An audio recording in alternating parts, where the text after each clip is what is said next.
Hello, I am Shara Watson, the Executive Director of the Scientific Research Council, Jamaica's principal public agency responsible for the fostering and coordination of scientific research and the promotion and application of its results.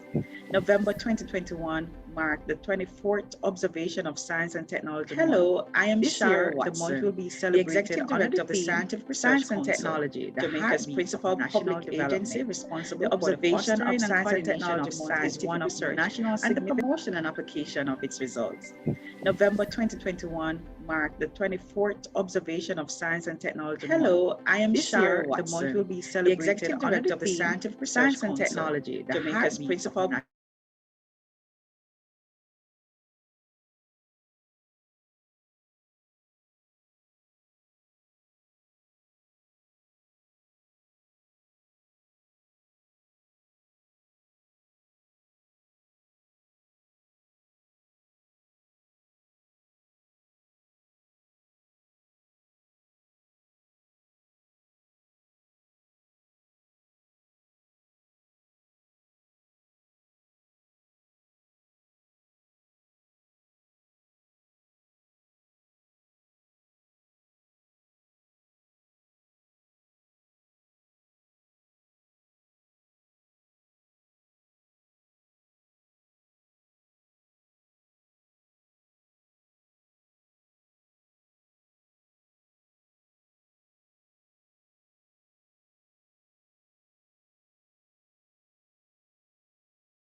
Hello, I am Shara Watson, the Executive Director of the Scientific Research Council, Jamaica's principal public agency responsible for the fostering and coordination of scientific research and the promotion and application of its results.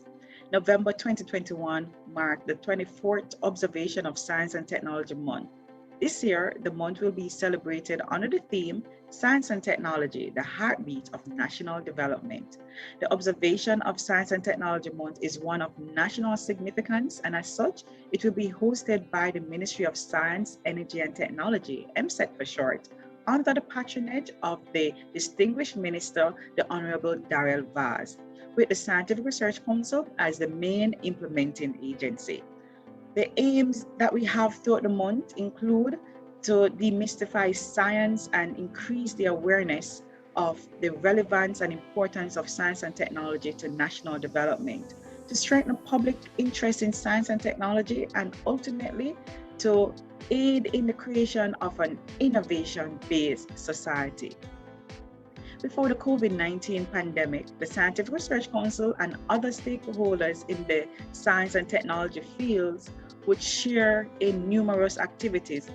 This year, however, due to COVID-19 pandemic, we had to again scale back on some of those activities. Nonetheless, we are celebrating S&T month in fine style, albeit virtual. The key activities to look out for in the month include the Young Inventors and Innovators Awards ceremony that will be taking place later on in the month on November the 25th, a Conversation in Science series on International Men's Day, just to name a few of the things to look out for. The role of science and technology in society is very evident, especially in today's world.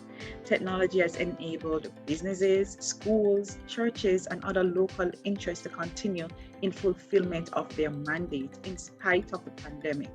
Other challenges remain, however, which must be addressed as we seek to continue in the development of our nation and provide socio-economic opportunities to our people. We invite you to partner with us by encouraging your colleagues, your children to be engaged in science and technology. We want to encourage parents to assist your children in exploring careers, especially in the science field. And of course, we want to encourage our teachers to explore avenues to make science fun and relevant. The scientific community in Jamaica plays an integral role in creating new knowledge and providing solutions to the various societal issues, creating opportunities for innovation and ultimately improve standards of living for all of us. We provide significant support to various sectors, including the agro-processing, manufacturing, agriculture, health, education, and environmental sectors. We invite you and your family to join us during the month of November as we highlight the importance of science and technology, the heartbeat of national development.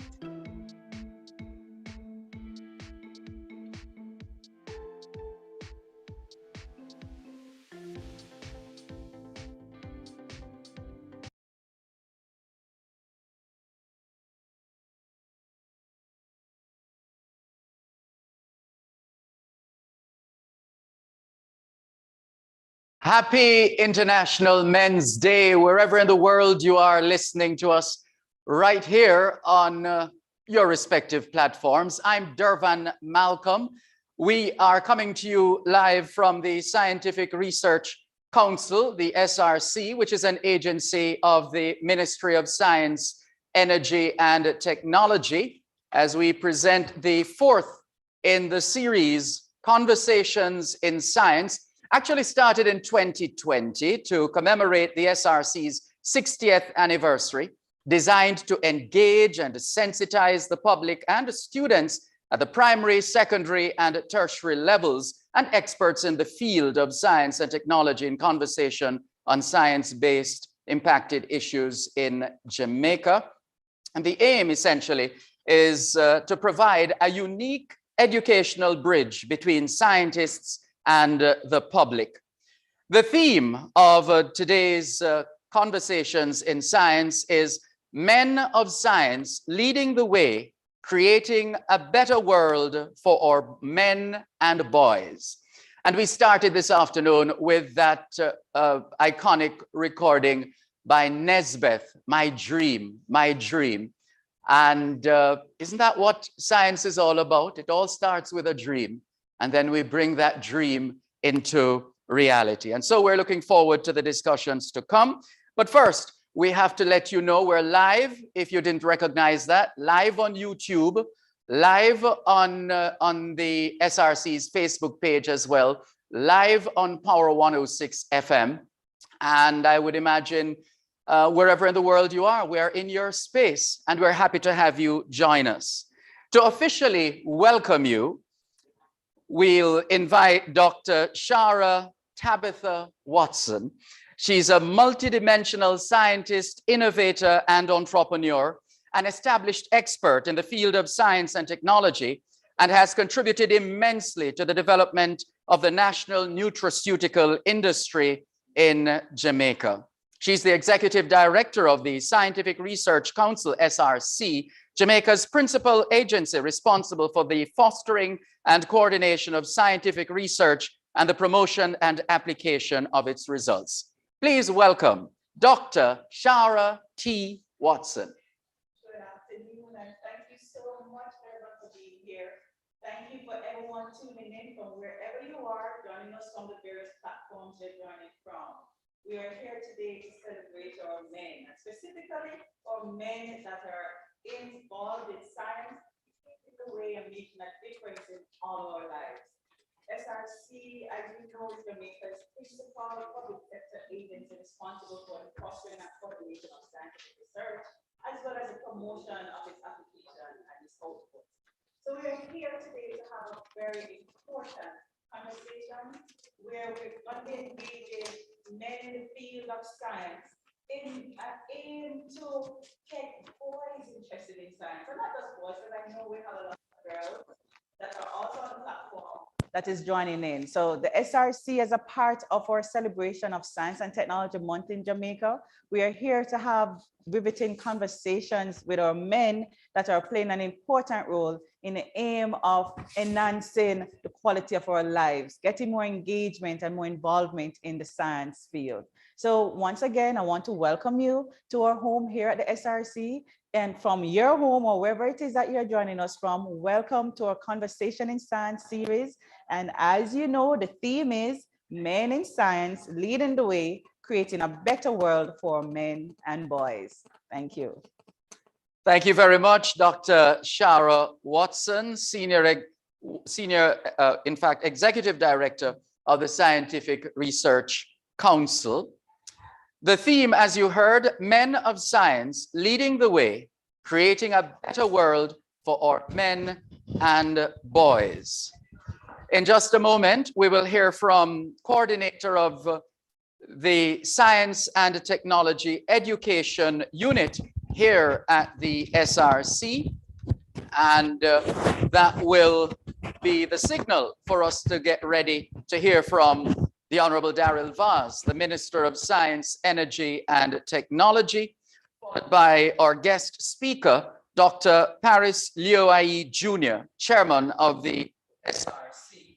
And then we'll go into our first of two panel discussions, the realities of men's physical and mental health in Jamaica. And boy, don't we men know about that? Yeah, we have this business of toughing it out, you know. Yes, man, me all right, man, everything all right. Because we don't want to go to the doctor. We find all kinds of ways to justify whatever we are feeling or not feeling. Well, those issues are going to be brought to the fore this afternoon in Conversations in Science, the fourth in the series. Right now, though, we're going to hear from coordinator of the Science and Technology Education Unit here at SRC, Cavell Hilton.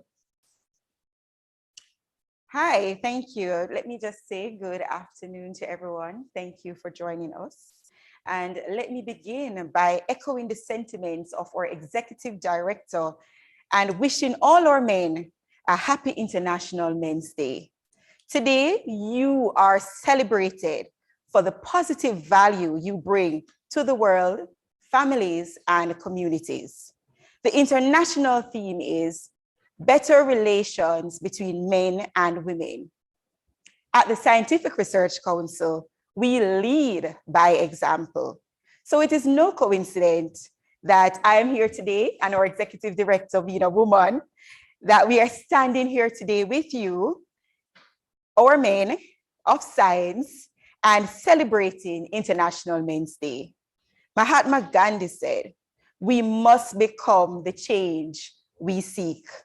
It is only when we all, both men and women, lead by example that we will create a Jamaica that is safe and prosperous for us to live, work, and raise our families.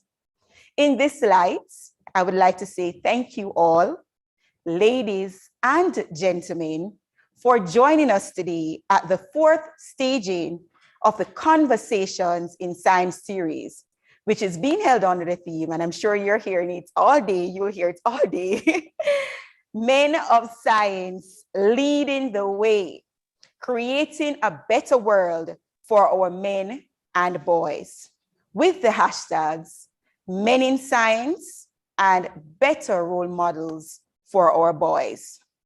This event is to celebrate men in science and their role in shaping a better world for our boys, as well as to educate our patrons, who are, I'm sure, from all over, and other stakeholders, the realities of men's physical and mental health in Jamaica.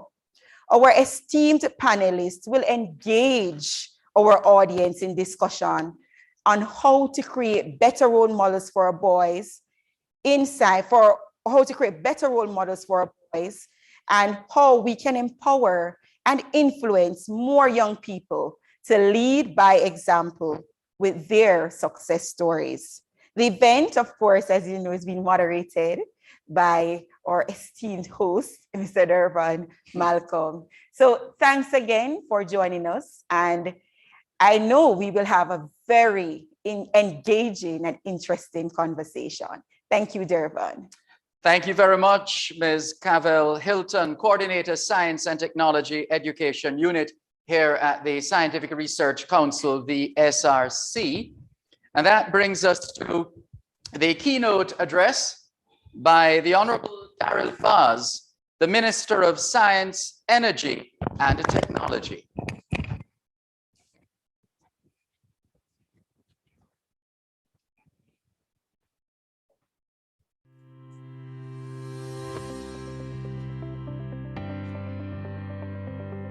Mr. Vaz.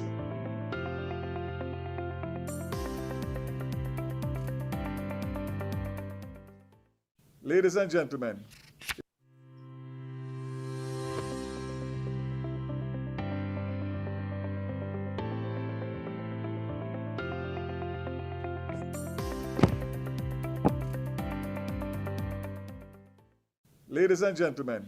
it's my pleasure to join the Scientific Research Council for another Conversation in Science series as part of the observance of Science and Technology Month. This event is more significant as it's being celebrated against the backdrop of International Men's Day, where the global emphasis this year is on better relations between men and women. I take note of your theme, Men of Science Leading the Way, Creating a Better World for Our Men and Boys, which speaks to a fundamental role of men in our society. It is quite opportune that you have chosen to focus on our men and boys, given the times in which we now live. We need men who will lead by example and become positive role models for the next generation. Jamaica has had some distinguished men of science, such as Dr. T.P. Lecky, Dr. Henry Lowe, and Professor Gerald Layla, who have blazed a trail of excellence in their fields and paved the way for many others to follow. As men, we have a duty to mentor other young men in the science, technology, engineering, and mathematics fields. As fathers, we have a responsibility to encourage our daughters to pursue careers in science and technology and demonstrate positive role models for our sons. Traditionally, the STEM fields have been male-dominated. The World Economic Forum asserts that there is a science gender gap with less than 30% of the world's researchers being women. I believe that men therefore have added responsibility of furthering our gender equality efforts and sharing the STEM space with our women and girls. Ladies and gentlemen, science, technology, and innovation are key drivers of economic growth and development for our country and the society. The COVID-19 pandemic has brought home the reality that the development of our ST&I capabilities are crucial to our continued existence. As a small island developing state, the potential for entrepreneurship, socio-economic development, healthcare, and a myriad of other activities are magnified with the ST&I. We are cognizant of this as a ministry, and I'm pleased to announce that Cabinet has given approval for the ST&I policy. Once promulgated, the policy will create an enabling environment for the integration of ST&I in national development. We're also working to create a strong ecosystem through ST&I mapping, which will give us a good grasp of the landscape to assist us in determining the resources that are required to achieve the national agenda, ST&I. Ladies and gentlemen, the time has come for us to become a society where all our people embrace and use science and technology to create sustainable solutions not only to our local, but our regional and global problems. Ladies and gentlemen, science and technology are the heartbeat of national development. We must put our best minds to work and support them in finding solutions that will create decent work for our people, grow our local sectors, and address our challenges. Once again, happy International Men's Day to all our men. My commendations to the SRC for this timely initiative, and I hope that you will have a successful conversation in Science Series. Thank you.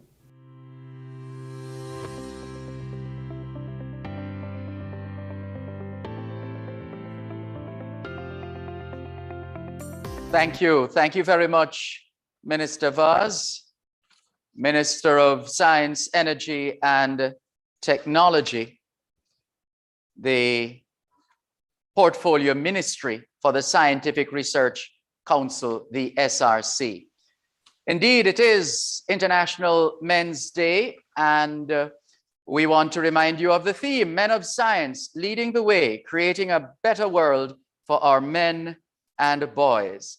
It's time for us to introduce our guest speaker, who is the director of the Mona Geoinformatics Institute at the University of the West Indies. He is responsible for overseeing all commercial and research and development activities at the Mona Geoinformatics Institute, one of the university's premier units, responsible for, among other things, the development of the region's first GPS navigation system, JAMNav. He's also the former head of the Department of Geography and Geology at the University of the West Indies, UWI. He sits on more than a dozen boards and committees, including serving as the chairman of the Scientific Research Council and the International Center for Environmental and Nuclear Sciences, ICENS, as well as director at the Bureau of Standards, Jamaica. He also serves as the science advisor to the Minister of Science, Energy, and Technology, as well as sits on the National Broadband Task Force and is on the Geneva-based ISO-ITU Joint Task Force on Smart Cities. Ladies and gentlemen, boys and girls, let's hear from our guest speaker, Dr. Paris Lioayi Jr., the chairman of the SRC. Afternoon, Devon. Thank you for having me. Can you guys all hear me? Loud and clear. Thank you very much. Excellent.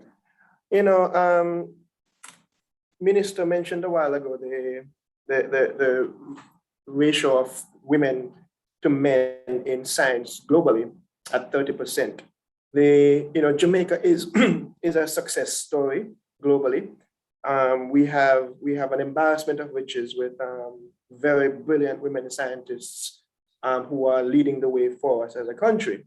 In fact, we have the head of the SRC, who is a woman, the head of the National Commission on Science and Technology, woman, principal director of science in the ministry, woman, a very strong female permanent secretary.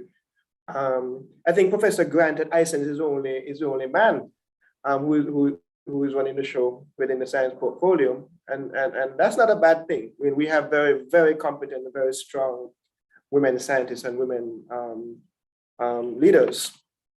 It's something that we should be proud of. But Dervin, my own career as a scientist, I mean, I'm a geoscientist by training. 20 years ago, I started a postgrad school in the Coptic country and limestone geomorphology, etc. But about 15, 16 years ago, I was approached by Dr. Deanna Ashley and Dr. Elizabeth Ward from the Crime Observatory to look at crime, patterns of crime. And I have no idea. I never did anything about crime in my life before. I've never done anything other than rocks before. But they made it very clear to me as medical doctors, medical epidemiologists, the issue is not a sociological or criminological one. It's scientific, it is looking at numbers. Whether it's a murder or an earthquake, those are both dots on my maps. And these are all correlated to some kind of cause.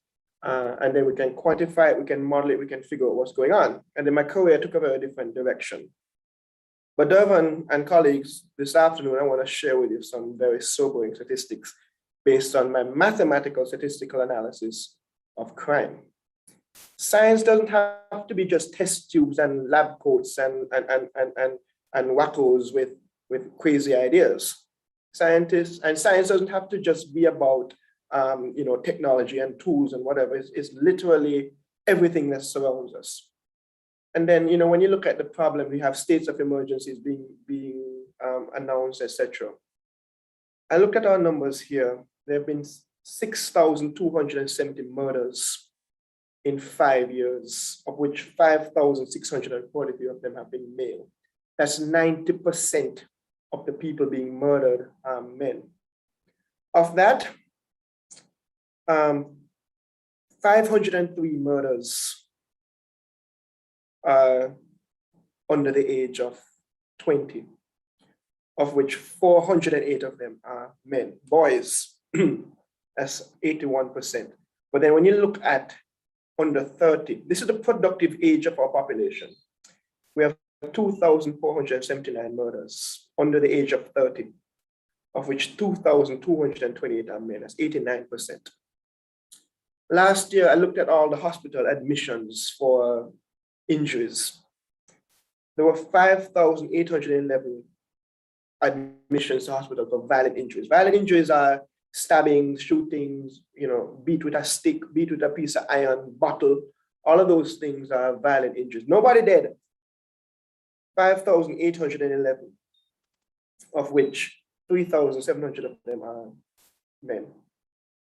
1,626 of them are under the age of 20. That's 44%. So that means that women in there creeping up now. Yeah, when you look at the fact that Jamaica leads the world in the number of female managers, right? About 60% of the managers in Jamaica are women at different levels. And then 3/4 of our graduates at the University of the West Indies are women. So would you think that men are being marginalized? We're still a macho society. We have all this machismo and toxic masculinity and all that stuff going on. But we need to step up when it comes to the society, when it comes to our roles in science. But fundamentally, and I shared this with Cavell earlier, that I don't like the title, I don't like the theme about men creating a better world for men and boys. Why are we creating a better world only for the men and boys? It's not a competition, right? I have a problem separating men and women. I went to an all-boys school in St. George's College and I hated it. I love George's, but I hated that it was an all-boys school when I was there.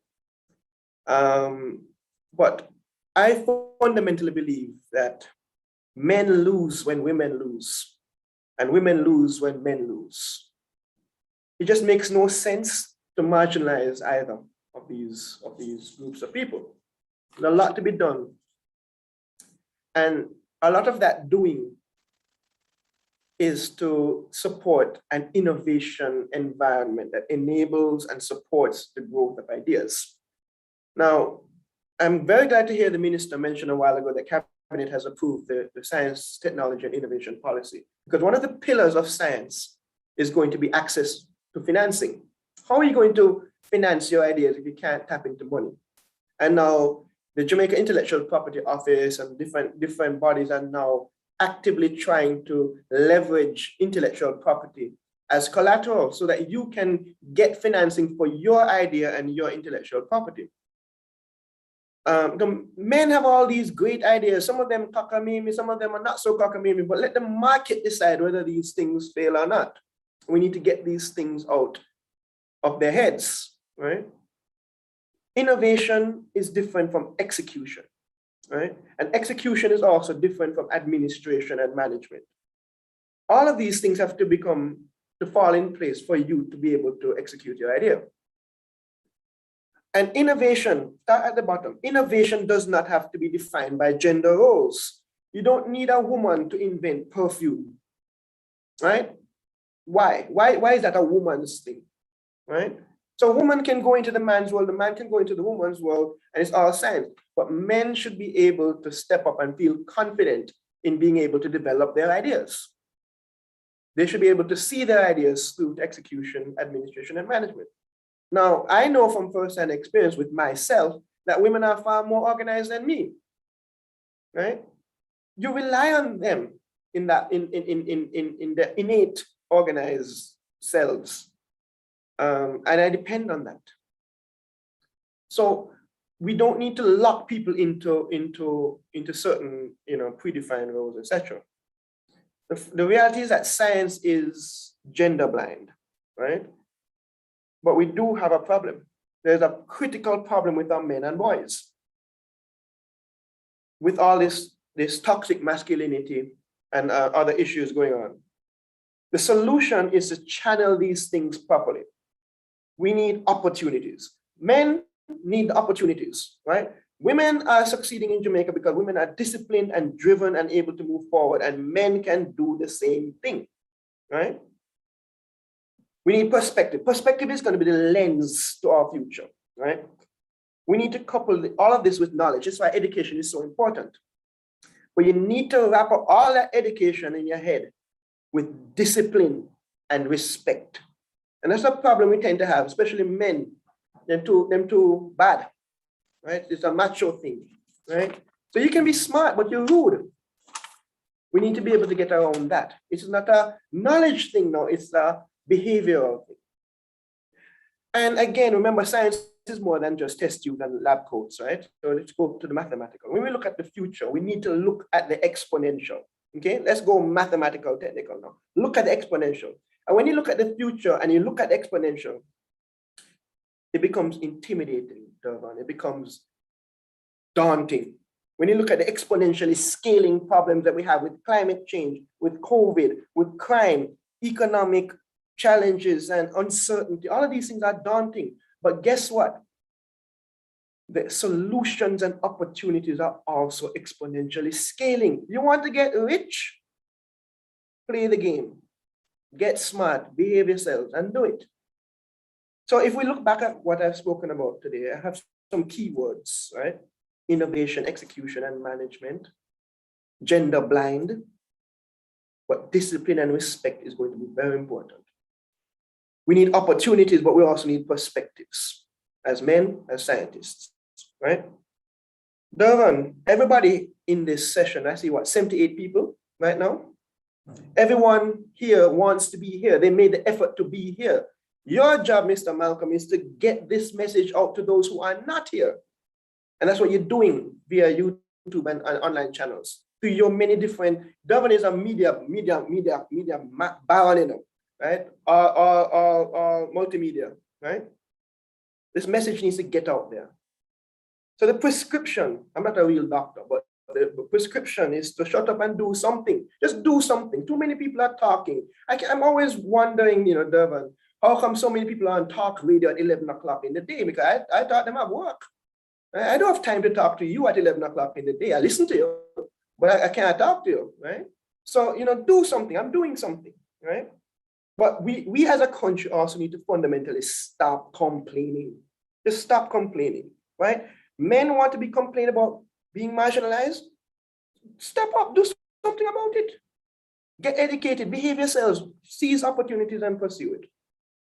So, you know, when we talk about International Men's Day, whatever that means, we all have tomorrow, which is not International Men's Day, but here we are, there we will be. It's going to be very important that we all step up, do this together.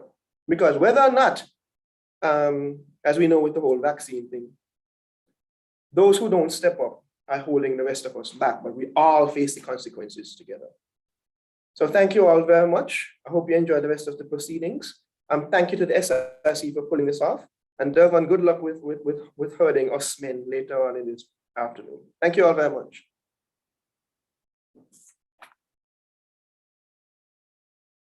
Harris Liuai Jr., the chairman of the Scientific Research Council, the SRC. And thank you for joining us. If you're just tuning in, thanks for staying with us. If you have been with us from the start, happy International Men's Day to all of the men tuned in at this time, even as we salute the boys as well and the girls. Thank you so much for staying with us. It is just about time for us to go into our first panel discussion. And our first panel discussion has as its topic the realities of men's physical and mental health in Jamaica. And let's introduce you to our panelists at this time. First of all, Jordan B. Eaton. Good afternoon. Good afternoon to you. Thank you for joining us. Let's tell our viewers and listeners all over the world a little about you. Educated in medicine at the University of the West Indies, UWI Mona. After graduating in 2014, you proceeded to internship and later to senior house officer at the University Hospital of the West Indies. While there, you founded a passion, and you indeed found a passion for mental health and psychiatry, and subsequently went on to work at the Kingston Public Hospital, KPH, specializing in treating patients with multiple mental health problems on open general medical floors. During this time, you also helped to organize and execute multiple training sessions and mental health conferences with the Caribbean Institute of Mental Health and Substance Abuse, CARIMENSA. You also strive to combine your passion for mental health and well-being to help patients and their relatives embrace a holistic therapeutic outcome. Ladies and gentlemen, boys and girls, we introduce to you Dr. Jordan B. Eaton. Good morning. Well, good afternoon, everybody. Well, it's morning somewhere. It's morning somewhere, right? Yes. It's been a busy day. Things have been a little discombobulated, but I'm happy to be here for this auspicious occasion. Absolutely. So and we will introduce the others in a moment, but I had to get in this one straight off the bat. You're a senior resident psychiatrist. Mm-hmm. Who does the psychiatrist go to when the psychiatrist has mental health issues? Or is the psychiatrist, based on training or some other aspect of his or her socialization, just find some way of dealing with whatever issue you're having? Or you are immune from mental health issues? Oh, I wish that were true. In truth and in fact, a lot of people in medicine in general, but also in psychiatry, do not process what they're going through. And when they finally recognize that something is wrong, their thought pattern is, I'm just going to press through this. I'm a doctor. I know what I'm doing. I'm just going to manage it. Personally, it didn't work for me. I tried for about 6 months before I realized that this was a no-go, and I actually started seeing my own psychiatrist. Mm-hmm.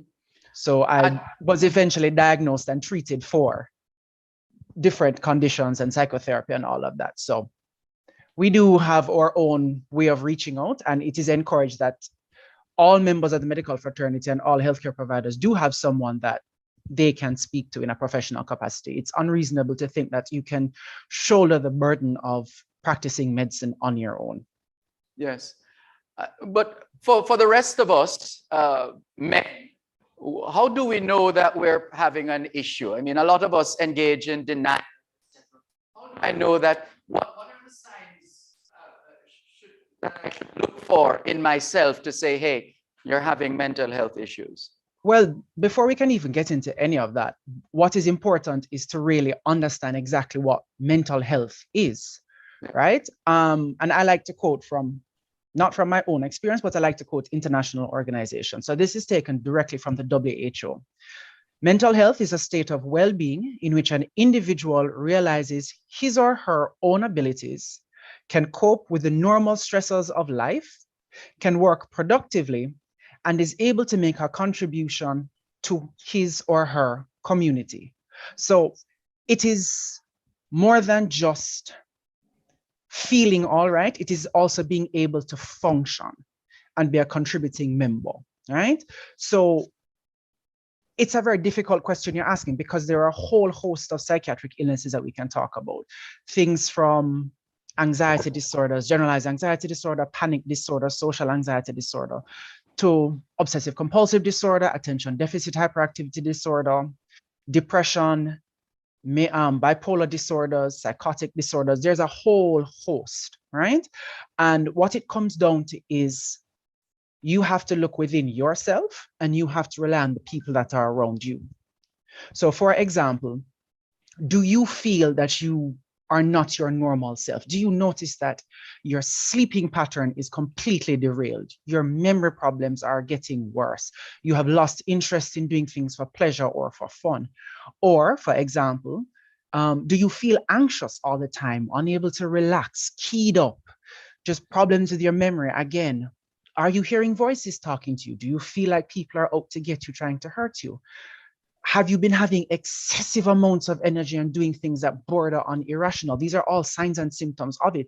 And some of these conditions or these symptoms we can recognize within ourselves. But sometimes we are caught in the cycle of it, and we have to rely on other people to look at us and say, hey, are you okay? You don't seem like your normal self. Let's talk about things. And that's what it comes down to. And this is one of the problems that we have treating mental illness and mental health problems in this country. Because one, there's still a large stigma associated with treating mental illness or being diagnosed with a mental illness, because the common misconception is, from you hear mental illness, people think you're mad or you're crazy, not recognizing the whole spectrum of disorders that it encompasses, one. And two, in general, especially on International Men's Day, us men need to do so much better. We are at an increased risk for a lot of conditions. And the problem is we have what we call poor health-seeking behaviors. As you had said earlier, we will tough it out. We will just pretend like everything is fine. Or because of how we're socialized, for example, you grow up as a boy or a man, not being allowed to be in touch with your emotions, for one, not being allowed to express your emotions, to understand it. So it speaks what we call emotional intelligence, and it ties into social aspects of it. So Dr. Paris was talking about the increased rates of murder and violent crimes and all of that. And when you look at the international data and you look at the data that we've done here, a lot of these things are as a result of people being unable to process what they're actually feeling emotionally. We have a high rate of substance use disorders, cannabis use disorders, nicotine use disorders, alcohol use disorders, right? And a function of these dependence issues or these use disorders is as a result of particularly men predominantly not being able to process what they're feeling. So they self-medicate and think that they're fine when the problem is just getting worse. Yes. Well, that's a lot to unpack there. And as the program continues, we'll come back to you in a little while. Thank you very much for now, Dr. Eaton. Now then, let's hear from a gentleman who is a consultant urologist, head of division of urology at University of the West Indies. He's immediate past president of the Caribbean Urological Association, past president of the Jamaica Urological Society, immediate past president of the Association of Surgeons in Jamaica, board member of the Medical Council of Jamaica. He has multiple publications, 53 articles in peer-reviewed journals, 2 book chapters, 1 book, 39 abstracts, 93 non-peer-reviewed articles in magazines and newspapers, and a volunteer doctor at the Jamaica Cancer Society as well, and his research interests in prostate cancer and health disparities. He is Professor William Derval Aiken. Professor Aiken, how are you? I'm fine, thank you, Derval. It's good to see you, my fellow Calabar old boy. How are you?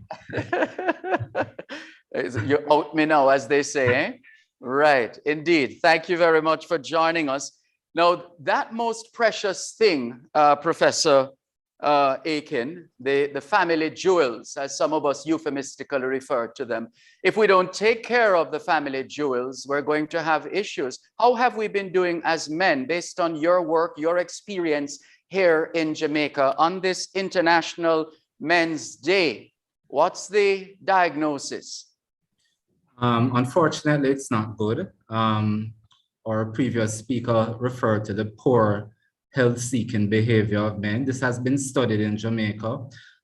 In a study done some years ago, Morris et al. Demonstrated that 67% of the over 2,000 men that she looked at had not sought any medical attention in the previous year, hadn't visited their doctor. And the truth is, men wear as a badge of honor the fact that they have never been sick, never been to a doctor.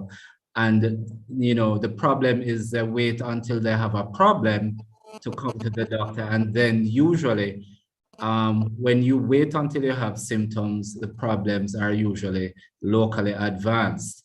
So we have not been doing well. Our men have a high prevalence of hypertension. Depending on the definition of hypertension, we have anywhere from 35% to 57% of our men being hypertensive.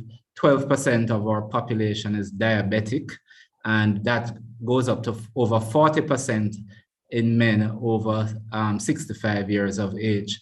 And of course, as we'll talk about shortly, prostate cancer is our most common cancer in Jamaica, more common than breast cancer, and it is a leading cause of death in our men.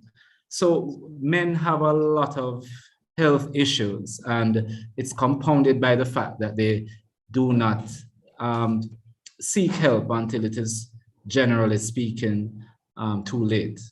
Mm-hmm. So then, well, let's talk about prostate cancer straight off the bat. For all the men listening and watching right now, what should we be looking for? What should we be doing to be able to minimize the fallout from prostate cancer? I'm really glad you asked that question, Dervan, because we shouldn't be looking for anything. We should be doing something. The fact is, if you're looking for something, it's going to be too late. Because we're in a very high-risk population, the Jamaica Urological Society and the Jamaica Cancer Society recommends that as a man reaches the age of 40 years, so 40, beginning at age 40 years, men should go annually to have a blood test called a prostate-specific antigen blood test done, as well as an examination of the prostate, the digital rectal examination. Now, I know this is one of our cultural problems and barriers, because our men detest the digital rectal examination. But the thing is, you know, I work at the Cancer Society since 1995, and the number of men who have come there and after the examination have said to me, Doc, if I had only known it was this quick and painless, I would have done it years ago. You know, it's a test done by a professional. It takes about 10 seconds or less if whoever is doing it knows what they're looking for. And these two simple tests, the prostate-specific antigen blood test and the digital rectal examination done annually could save your life in a high-risk population such as ours, where prostate cancer kills so many of our men unnecessarily. I want to emphasize that word, unnecessarily. Too many of our men die unnecessarily from prostate cancer each year. And it can be prevented just by doing that simple screening examination beginning at age 40 and doing it annually. Thank you very much, Dr. Akin. We'll come back to you a little later on, but right now we want to introduce to our audience Dr. Romario Simpson, he attended Meadowbrook High School, where he excelled both academically and in extracurricular activities. He ultimately served as head boy 2013 to 2014 and matriculated directly into the Faculty of Medical Sciences at University of the West Indies in 2014 to pursue a Bachelor of Medicine, Bachelor of Surgery degree, which he was successfully awarded in 2019. He has given more than 10 years of voluntary service through his foundation and other established NGOs. He describes volunteerism as a passion that helps with holistic development. In 2018, he was awarded the Prime Minister Youth Award for Excellence Nation Builder category, the Governor General's Achievement Award 2020, and Custos Rotolorum Certificate Plaque of Commemoration and Appreciation for work done in the parish of St. Andrew. In addition, recently at age 26, Dr. Simpson was appointed Justice of the Peace, one of the youngest in the parish of St. Andrew, and indeed in the country of Jamaica. Dr. Romario Simpson, good afternoon to you. How are you? Good afternoon, Mr. Malcolm. I'm doing okay. It's indeed an honor and privilege to join this platform. Happy International Men's Day to all our men listening, whether in Radio Land or on the virtual space. Mm-hmm. Thank you very much. For the male patients, the men you have to relate to, examine, treat, etc. Is there a common thread running through each of those cases you've come upon in terms of interacting with your male patient? What is there something that keeps recurring, something that you keep hearing or seeing? Yes, there is. It was alluded to earlier in terms of the poor health seeking behavior. So her men, they don't tend to seek medical care early when they're having issues. So that's a common problem. And then when they come, oftentimes it's too late. Some of them you can save. So that's something I think we need to get right. Whenever you have an issue, whether it be physical or mentally, we need to seek help. Don't be afraid to speak out. We need to change that culture where we must keep things within. We must tough it out because it's really affecting us and it's disrupting families. Especially if you have young children, because you're not seeking your proper health care, you're not taking your medications, you're not coming to clinic regularly as you should. Your comorbidities such as hypertension, hypercholesterol, your diabetes can, as simple as it sounds, which can be managed in a clinic, if you are not doing the right thing, it can progress to stroke, heart attack, impairment such as impotence, blindness, amputation, and even death. And that's not good for the family unit because we need our men to be the providers and we need our men to guide our women and our boys to become productive citizens of Jamaica. So it's important that we change that misconception and that we seek health early and practice proper health seeking behavior, as well as other things such as healthy diets, quit smoking and drinking, as well as going to our clinics regularly. Thank you very much, Dr. Simpson. Let's go back to Dr. Jordan Eaton, psychiatrist. Is it a given? We hear it from time to time that everything starts in the mind and the impact of the mind on the body. Is it a given that a good mental health translates into good physical health? Absolutely. Absolutely. So we are very well versed in medicine in what we call the placebo effect, right? Short version is you give someone a sugar pill and you tell them it's actual medication. They believe that it is actual medication and they will improve. And we have seen this work on chronic conditions as well as terminal illnesses as well as cancer. So we know the mind-body connection is real.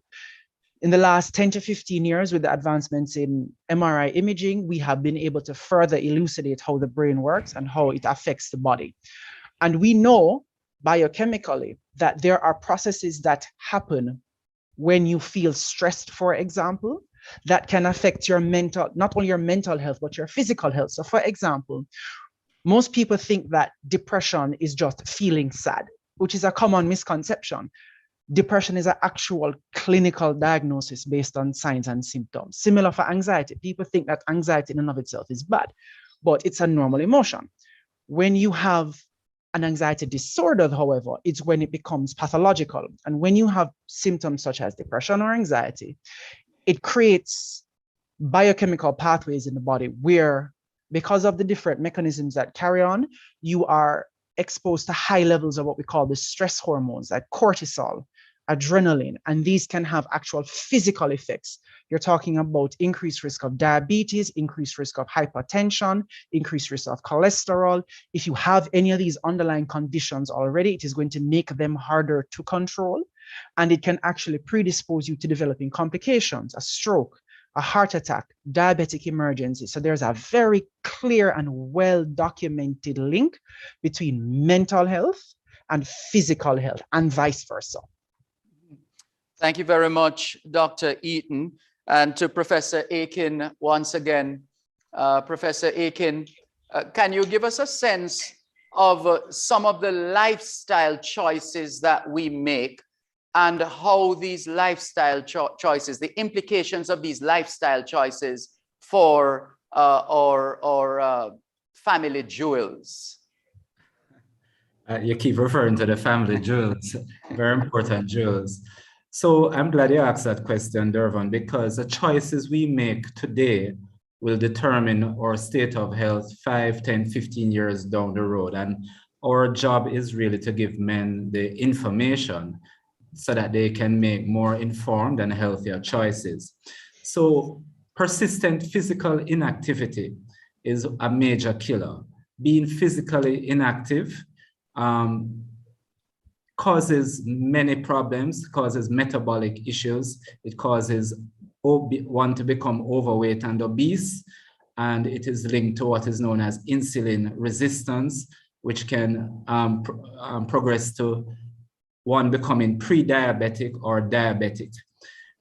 Apart from physical inactivity, there are other issues such as smoking and excess alcohol consumption.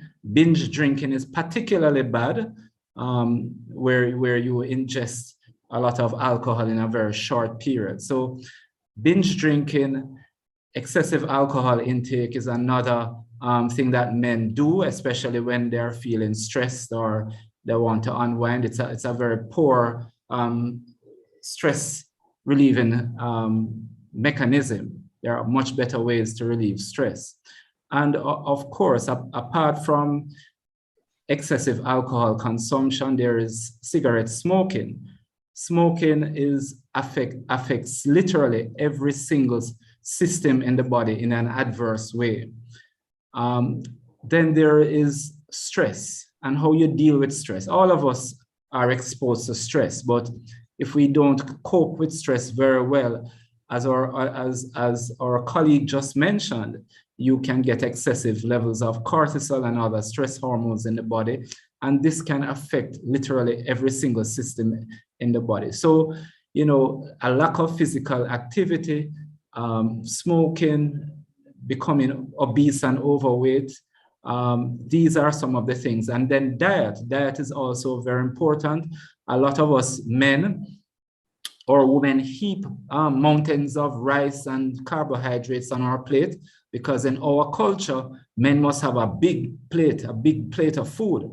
But this is actually killing us. We're eating ourselves to death. we have In to fact, control. I'll support you in that regard. I got a meal today, and the rice and peas was a bit of a mountain. I didn't consume all of it. I just had some of it. And the person was saying, but you not eat nothing, you not eat anything. I'm like, hold on, it was already a lot. So you're perfectly correct. We don't feel we are eating unless we have a mountain in front of us. Yeah, it is a cultural issue, and you know, our women feel that our men must eat well, you know. Yes. So education is needed there. Portion size control is very important, along with the type of foods we are eating. You know, we need to eat more fruits and vegetables, and less carbs and less animal fat. What we eat is directly related to the diseases that we are disposed to. So it's very important to control our diet and to exercise regularly, and to avoid smoking, excessive alcohol consumption. These are things that men have heard many times before. Unfortunately, we know that cognitive awareness, or what we call knowledge of a disease and how to prevent it, does not necessarily change behavior. But we need to keep preaching to our men, and perhaps we need role models that men look up to and respect to preach this message, particularly the message about screening for prostate cancer, so that less of our men will die from these unnecessary illnesses. Yes, thank you very much, Dr. Aiken. Now to Dr. Simpson. We have heard maybe one or two of them, but in general terms, what are some of the lifestyle habits that it would suit us as men to have, to get into, to cause to become part of our daily lives? Some of the things that we really can do to continue to improve our physical health. Okay, well, as it relates to our physical health, the two main ones, as mentioned before, regular exercise. And when we speak of exercise, we're not just talking about getting up, running around the house. At least minimum 30 minutes, and you must sweat. It must be aerobic exercise. That is what real systemic and sustainable exercise is. And that will help with weight loss as well. Diet, everything in moderation. So you have your carbohydrates, your food from animals, your vegetables, your fruits, your water, consume a lot of water. If you're diabetic or hypertensive, you must do your regular GMRs, which is your sugar levels at home, as well as your blood pressures, so that you can see a trend. And if it's going too high, you can seek proper medical care before it escalates into an emergency, because you can have diabetic emergencies where you go into shock or even a coma. And likewise with hypertension, it can affect the brain itself. It can increase the rate of kidney failure. In addition, you must go for your annual and routine screening, including the prostate examination. You must take your medications as prescribed and not when you feel like. Too often in the clinic, the men who I speak with, they say they don't take the medications because they feel all right. Now, the point of the medication is to not take it when you feel symptomatic, because at that point, it might be too late. When you start having the headaches or the blurred vision or the chest pain, or you can't pass the urine because of the kidney damage, then it's too late. So you need to take your medication not only when you think you're symptomatic, but even when you don't have symptoms. It's important to take the medication. Also, to quit smoking and alcohol consumption. Manage your stress. They say laughter is the best medicine, and it is true, because laughter does help to reduce stress hormones such as cortisol and actually boost the immune system. It's important to get regular sleep. This regenerates the body immune system. In addition, it's important to have social interaction. Oftentimes we don't look at this, but we need to move away from just working and just accumulating and just hang out with friends. That is therapeutic, and that helps to relax us as well. Two last points.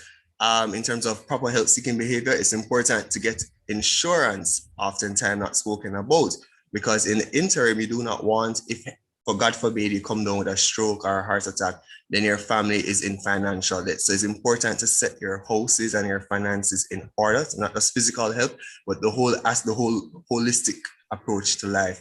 And lastly, in light of a COVID pandemic, I strongly encourage our men, as part of the way to get out of the pandemic and to give us a fighting chance of survival to be there for children, grandchildren, etc., is to get the vaccinations. They're all safe, reliable, and highly effective.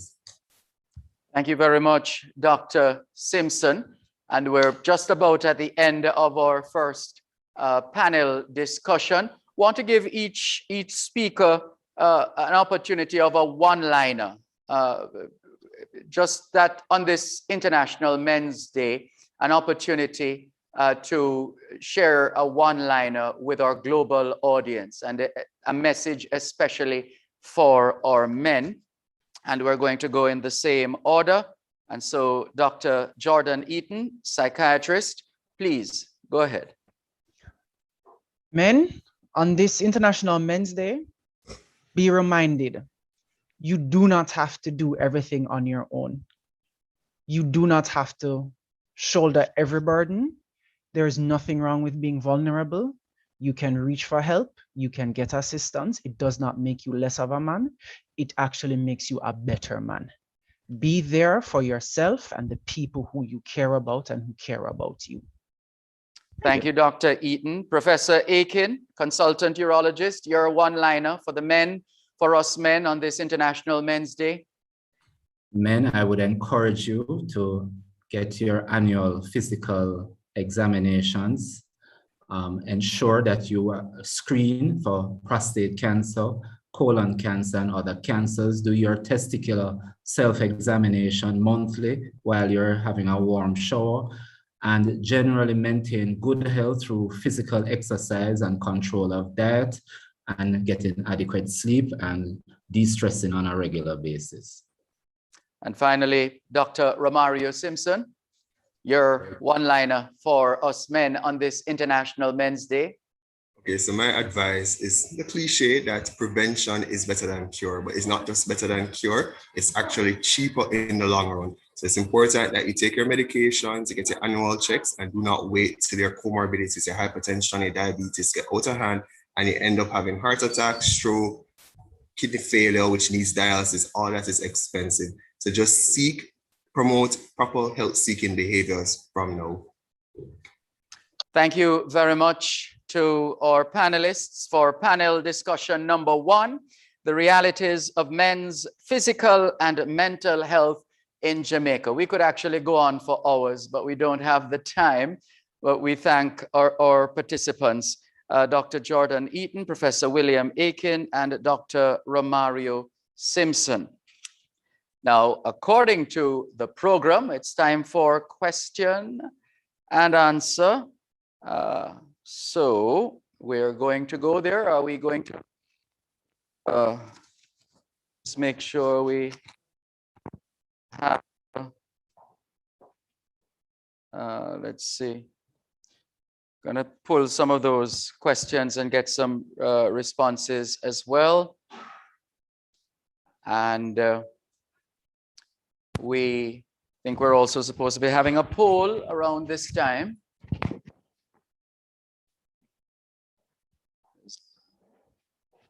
Couple of questions being asked. How relevant were the presentations made to your personal development? How relevant were the presentations to your professional development? And there are other questions as well. And that's in particular, those of you who are online, those of you who are on Zoom, you should be seeing the questions. And your feedback is important to us. And we look forward to your ticking the relevant boxes or making the relevant marks so that we can get better at these presentations, part of the Conversations in Science series, the 4th in the series. We do have a couple of giveaway questions as well, and I'll be guided in that respect as to, should we give away something now? Yes, why not? All right, so here's a question, and they'll respond on the platforms. Is it Zoom? The others are invited, YouTube, Facebook Live. right? All right. So apart from commenting, we need to see your response to the giveaways. So here's a question. When was the very first conversations in science held? And don't look at me, I don't know the answer, but there's the poll. Those are the poll questions up on the screen. And feel free, we need your input, and we look forward to your making your mark as far as the poll questions are concerned. So did we have a response to that question? When was the very first conversations in science held? And please don't look at me because I don't know the answer. And even if I did, I couldn't tell you. But the team knows the answer. And at some point, we will see.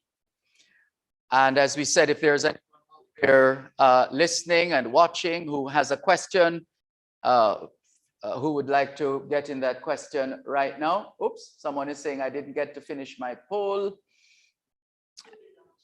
Okay, it will be relaunched. So look out for it when it pops up again. How about that? Right. And anyone, any answer to the question? When was the very first conversations in science held? Do we have a winner yet? Oh, somebody's saying 2017. No. No, try again. Let's see if we can give away that prize before. I'm sure it's a scientific prize. It has to be. All right, give it a try. Give it a try.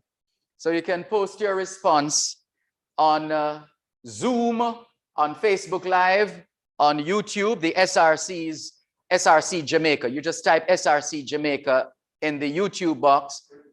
Somebody's saying 2020. Do we have a winner? Looks like Chavez Crary is the winner. Congratulations, Chavez Crary. We'll be in touch with you. Somebody. Oh, this one. Yeah, O'Neill Chin, more specific. Tuesday, February 11, 2020. Oh, goodness. So what do? Give each of them a prize? All right, they'll each get a prize. Well done. Thank you very much. Great. So we're going to move on to our next panel now because time is going and we want to make sure we get in as much as possible and stay on schedule and on target. And we're going to do that right now as we get ready to introduce to you our panelists for panel discussion number 2 on this International Men's Day. And let's see, hashtag better role models for boys. Remember the hashtag better role models for boys. Also hashtag men in science. Hashtag men in science. Hashtag better role models for boys. Use up those hashtags right away, please, on the various platforms. And so it's time for us to go to panel discussion number 2. How do we create better role models for our boys?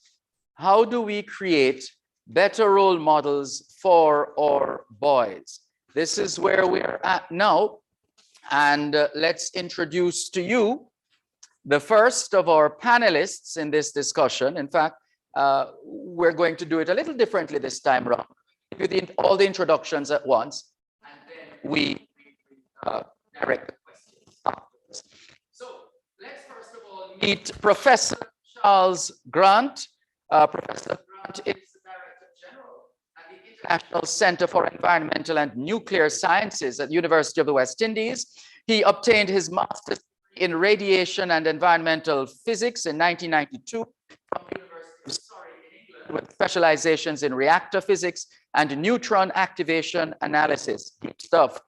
As the former head of the Nuclear Analytical Laboratory and reactor manager at iSense, he amassed more than 27 years of experience in the operations and maintenance of the Slowpoke 2 research reactor. I'm afraid you'll have to Google that if you are unaware of what that is. Slowpoke 2 research reactor. SLOWPOKE-2. And you can share with us when you find it. He's also an International Atomic Energy Agency, IAEA designated expert in the field of research, reactors, and neutron activation analysis. He has performed expert missions in Africa, Europe, Latin and Central America, and the Caribbean. And we could go on and on and on, because he, like all our panelists, they have illustrious careers. But in the interest of time, we're going to leave it there for now. But let's first just say hi to Professor Charles Grant. There he is. Good afternoon. Good afternoon. We'll come back to you in a moment. Thank you for joining us. We also have in this panel Gavin Bryan. He's a registered professional engineer in the field of industrial engineering with a Master of Science in Engineering Management. Young men, boys, are you listening? Are you watching? Keep these are men worth emulating. So Gavin Bryan, with a Master of Science in Engineering Management, which he completed at Florida International University, and a Bachelor of Engineering in Industrial Engineering. His interest in science and technology first sparked during his time at St. George's College. That's the second STGC presenter this afternoon, Dr. Paris Liouai earlier on. Now, after completing his first degree at the University of Technology, he started his career at Red Stripe in the engineering department. And you have to be sober to work in such a department. And he is a sober man.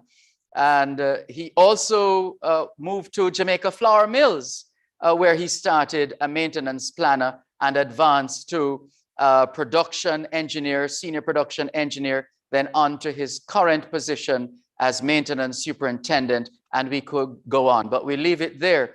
Here is Gavin Bryan. Hello, Gavin, how are you? He's on the job too, isn't he? Unmute. Sorry about that. On the job, as he said. No, don't apologize. You're doing what you need to do. And our children, our young people are watching, and they need to see you in the field, in a manner of speaking. Right. Thank you very much. We'll come back to you with a question in a moment. But now to introduce another of our panelists, this time it's Patrick Curly Locks Gaynor. Yeah, that name must ring a bell. All right, let me help you. A talented author, singer, songwriter, voiceover specialist. Their work is ubiquitous. His work is, I said, oh, that's a giveaway because it's two of them. But anyway, his work is ubiquitous. It's everywhere. He is one half of the dancehall duo Twin of Twins. He's the mastermind behind their hit satirical series, Stir It Up, and a slew of songs. The Twins' career has spanned over a decade and is one of the few who remain relevant after such long periods. Patrick Curly Locks Gaynor. You can give us one of those voices. Unmute and give us one of those voices. Yes, but they are Rasta, I tell you. Yes, yeah, Bridget, but they are one. Big up. Thank you. Thank you very much. Glad to be a part. Good to have you. Good to have you on board. Also on board, we have Edward Waite. He's currently the I Believe Initiative Ambassador for the parish of Westmoreland, former president of the Student Union of Church Teachers College, Mandeville, who served as National Youth Parliamentarian for Western Westmoreland, where he was elected Deputy Chairman for the Cornwall region, currently the president of his community youth club, Grange Hill, since September 2014. Impeccable history of volunteerism, served National Secondary Students Council, and goodness, we could go on. Served as junior counselor of the Frome Division of the Westmoreland Municipal Corporation, trained social, oh, I like that. I never heard this one before. He's a trained social auditor, a trained social auditor. We'll hear more. He attended Top Lincoln Early Childhood Institution, Grange Hill Primary, and Frome Technical High School in Westmoreland. He was head boy, and he furthered his education at Church Teachers College, and we could say so much more, but in the interest of time, we'll leave it there for now. Please welcome Edward Waite. Mr. Waite, how are you? Greetings. All is well. Great, thank you for joining us. And thank you for your patience because you were waiting in the wings, weren't you? Definitely, sir. All right, so let's get to it. In this panel discussion number 2, how do we create better role models for our boys? How do we create better role models for our boys? And we want to hear from our panelists right now on this topic. And we're going to start with Professor Grant. In terms of your role model, Professor Grant, when it came to you that, hey, this is the person that I really admire, this is the reason I'm doing what I'm doing, who comes to mind, Professor Grant? Well, let me first start that my success or my story was always backed by great family support. That was key to everything, first off. And then I also had a couple of very interesting teachers that spotted something in me that I didn't even see in myself back then. But there were 3 main driving factors for me. I mean, I always had a curious mind.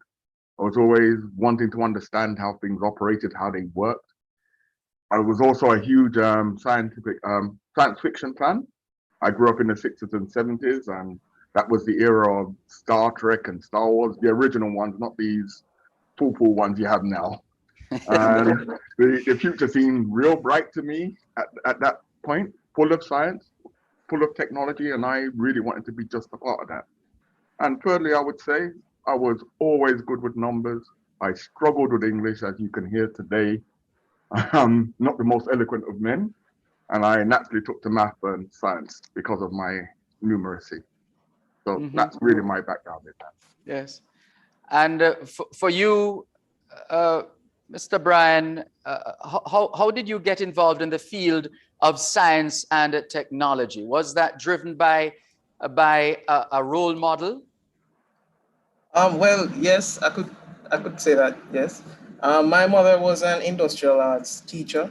So basically she made all the furniture in the house. She taught woodwork and technical, yes, and technical drawing. So it almost like it was destined. But at St. George's College, I was introduced to natural science, such as physics, chemistry, and that type of thing. But really and truly, what really spurred me into engineering specifically was when we were at a career session in 3rd form, and basically everyone was choosing business and medicine, law, and that type of thing. And our teacher said, why, basically chided the class into saying, why isn't anyone choosing anything technical? And I thought about it, and he basically introduced the field of industrial engineering, which really led me to it. So yeah, that's my story there. Cultural industries, and I'm one for the arts because that's how I got involved in media, through the arts, while representing Calabar in the JCDC's Festival of the Performing Arts. That's what sparked it, right? So I'm big on the arts. Do you get a sense that there's enough respect, regard for those of us who choose the arts as you have? Oh, that's my question? Hello? Yes, it's you. Yeah, it's you, Mr. In and out. You were kind of in and out. I'm sorry about that. Could you repeat the question? No, I'm just trying to get a sense of how your impression of how those of us who are in the arts, in the cultural industries, etc., how our work is perceived. Do you get a sense that there's a level of respect and regard for the arts? Yes, I mean different aspects. If I'm understanding you correctly, different aspects of the art is, influence different people in different ways, because we mustn't assume that it's a one size fits all type situation. You understand? So different part of the arts influence different people in different ways. So it's kind of broad. So who was your biggest influence? Honestly, I had a lot of influence, and I had a lot of influence growing up. I was always, just like the professor said earlier, and I like that point, I was the type of person who was very inquisitive. I was very curious. I always fascinated about the inner workings of how things work. So, I always have the type of brain where, they could have pick up on certain things where the average person couldn't really pick up on. My influences, I could use influences properly, but not many people could do that. What I mean is simply this, some of my biggest influences were actually gunmen. Yeah. Explain. Let me explain what I mean. It was about, your influence not by, there is something in our filter, well, me, and people who have an average outlook, that filters everything out, and it's more about the respect that these people got. You understand? And it is this observation of my own consciousness that helped me to understand how, why, people are so motivated by these charismatic people, why we filter out the actual violence and the mayhem, the things that they are responsible for, because they're not, it is in nature for the average human to want that kind of respect. You understand what I say? So that we filter that out. And this is what the problem, especially in our ghetto surroundings that I grew up in.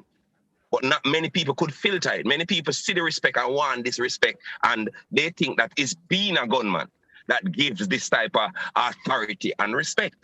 I survived that because I saw the spirit of, just a leader. And then I could, match that with other people who came along, who were respect. I know something not gonna be a gunman.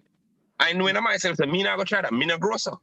But I'm telling you where the admiration for the leadership comes from. And this is why we often have to take another kind of approach if we're gonna help the average person. I wasn't the average person in terms of my thought process.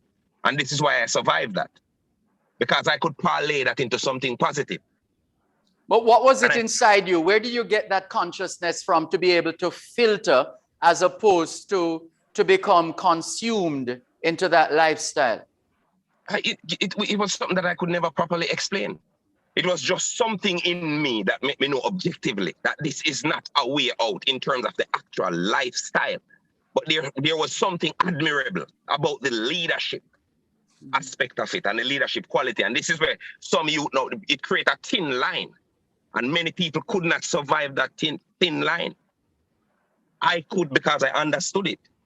But this isn't the majority. You understand? Because there was something in the ghetto, really think of what them really are. You say, okay, you know what, this is great. Everybody said this person is the greatest person in the world. You filter it out. And this is why even in music, it works the same way. If the artists are this artist or this artist actually do violent things in a real life, nobody really cares.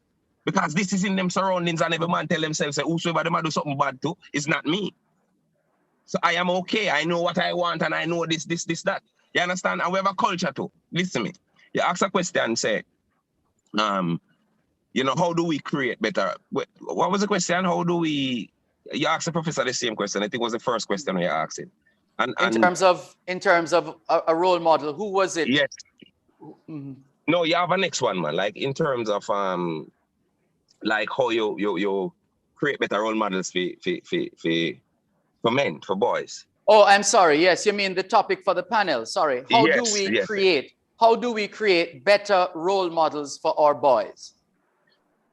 It is a web. It is a wide web of solutions. You understand? It's not just a one approach. It is everybody working together to recreate the narratives that create boys, as opposed to men. Unfortunately, the narratives are creating perpetual boys because no one is growing up. No one is being taught self-responsibility. No one is being taught. Just like me hear somebody say earlier, I don't remember who it was. I think it was Jordan. Said something that it is okay. No one is being taught. Boys are not being taught that it's okay to not get it right. That it's okay to cry when needed. That it's okay to be vulnerable. We have these narratives that keeps creating boys, perpetual boys, and not men. Yeah. Boys who are perpetually scared to be a man, to grow up, to filter at the threshold of adulthood, filter out what works and what doesn't. Yes. With all the influences, whether negative or positive.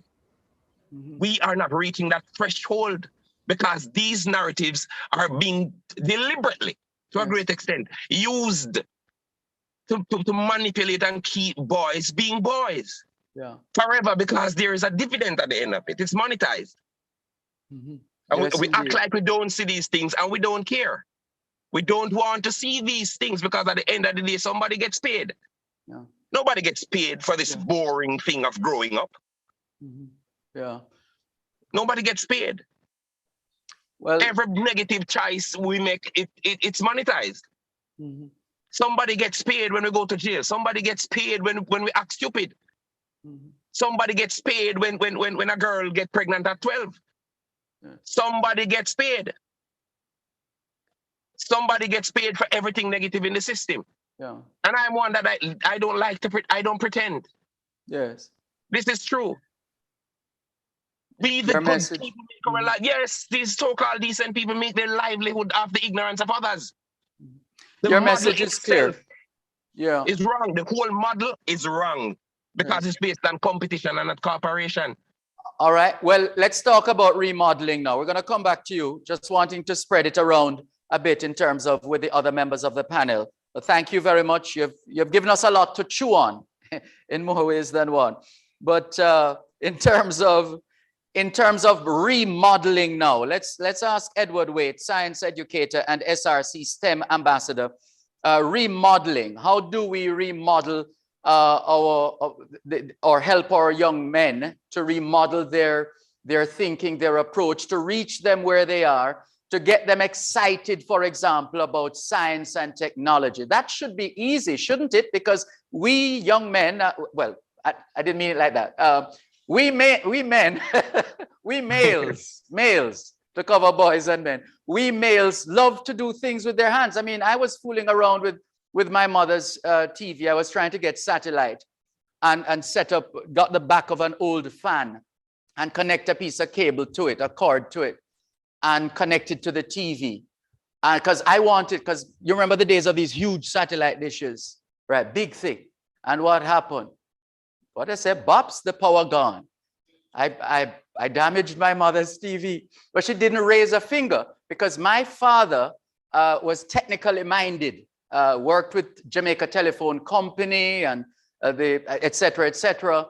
And so she recognized that her son was putting into practice, was following in his father's footsteps. And I'm just saying the extent to which we model that, remodel it, harness it within our homes, within our schools, within other spaces, so that they are excited and energized by working in science and technology.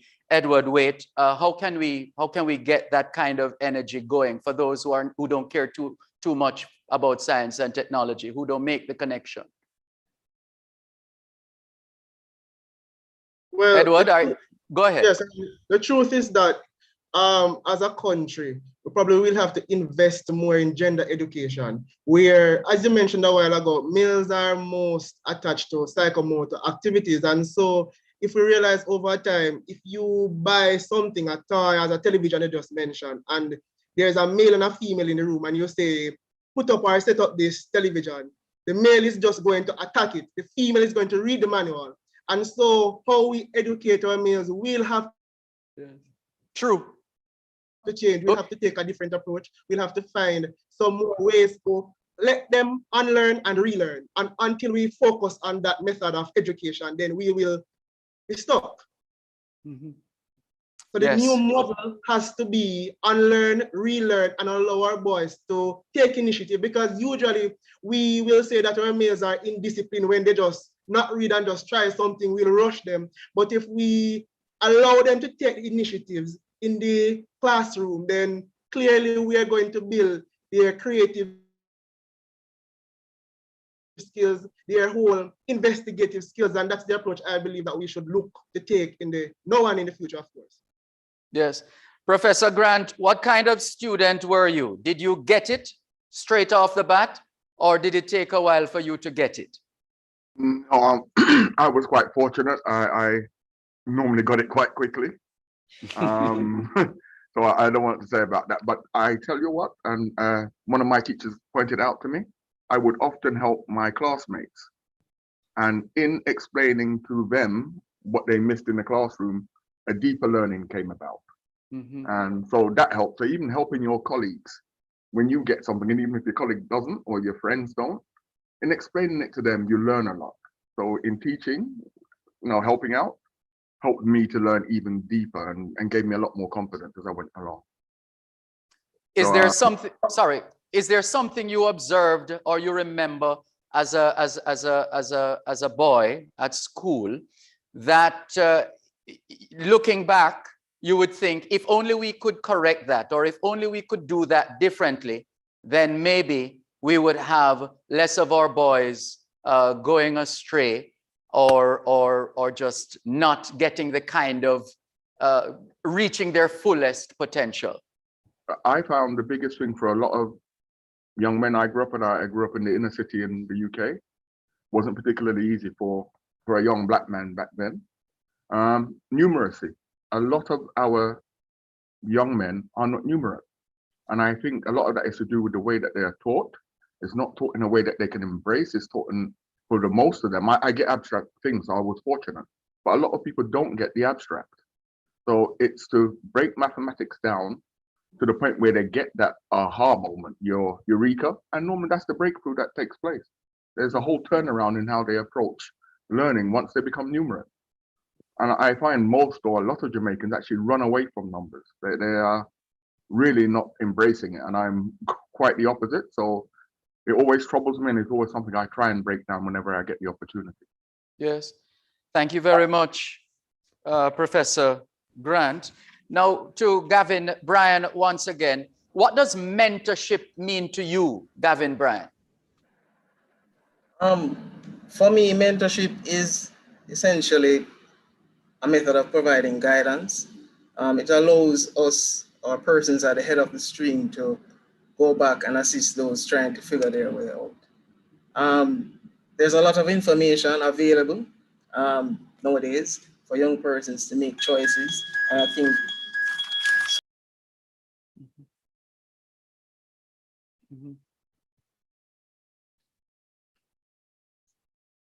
Unmute, please. Sorry. Sure, go ahead. There's a lot of information available to persons, young persons, that they use to make choices. And I think this is where mentorship comes into play and is most effective or important, where we help them from our learned experiences to decipher what decision is best, or share our experiences in terms of mistakes and the successes to see how can that help you make your decisions. So mentorship is shaping the mindset and the behaviors so that we can steer a future for younger generations. Yes. Mentorship for as well. Growing up, I didn't have much of a mentor as a young person growing in Jonestown. So there are instances though where persons came in and stepped in at the right time and point. So mentorship isn't necessarily just a long-term big brother type relationship. It is those persons who may come and ask, so you finish school, what are you doing next? And having that conversation and figuring and saying, well, you can do this too, or that teacher that challenged us to say, why not try engineering or science related field? So it's about going back and sharing your experiences and assisting others. Yes, thank you. Thank you, Mr. Bryan. Back to Mr. Gaynor. We young people generally emulate, as you alluded to it as well, in a different way, politicians, pastors, police officers, entertainers, and in many instances, we see these people falling from grace. So how do you respond to being characterized as a role model? Do you accept that, or do you find it problematic?